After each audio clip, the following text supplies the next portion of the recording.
drinking and dreams. Again, it is not every time you eat or drink in your dream that it signifies something evil. It is probably demonic if it comes from a regular and or recurring phenomenon. The consequences or implications of eating in a dream vary, but two examples you are about to read should illustrate the dangers. A Christian sister once told me a story of how she found herself in a dream with her close friend, who was also a Christian, eating at a local Nigerian delicacy. Roasted plantain, popularly called bola, whatever.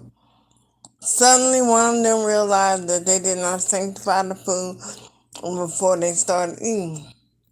Despite the fact that they had worked their way through half of the meal, they still prayed and blessed it.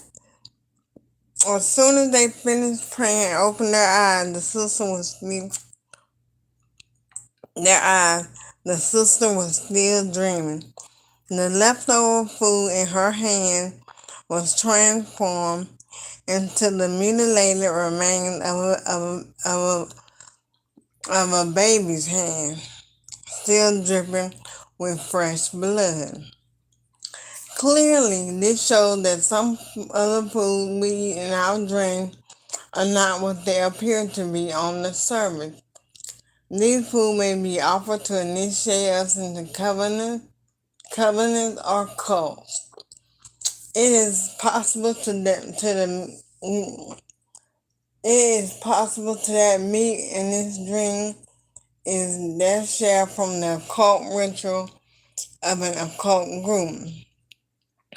And these Christian sisters now find themselves initiated into this cult, flying or attending meetings in their dream with strange people. They would be shocked and surprised.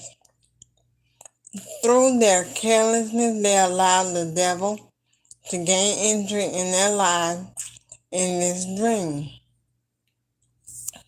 Sometimes diseases are deposited into our lives through the things we eat in our dreams.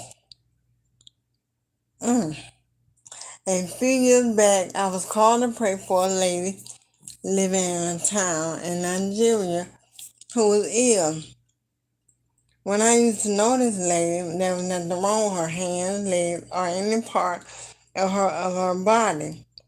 There was nothing wrong. By the time I got to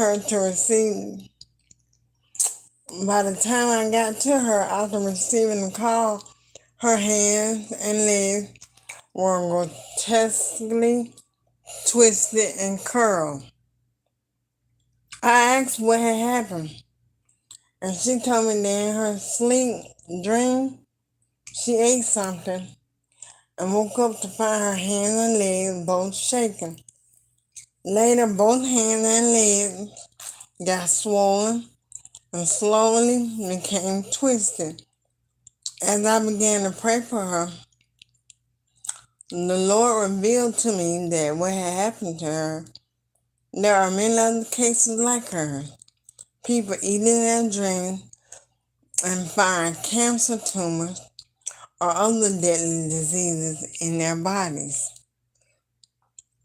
Eating in the dream could also lead to the weakening of one's spiritual life. People have reported the loss of the urge to pray or studying the Bible after eating in their dreams. So that's the end. So that's something we should take knowledge of, pay attention to. Or like I said, when you get up in the morning, say your prayers to God and go on from there. But do not eat in your dream. Do not eat in your dream. See, people don't want to know this kind of type of stuff because they feel like, oh, she too deep or she's gotten too deep or way deep or whatever. Say what you want. But in this book, it's written about that. And obviously, it was on someone else's mind. It was part of someone else's life at one point.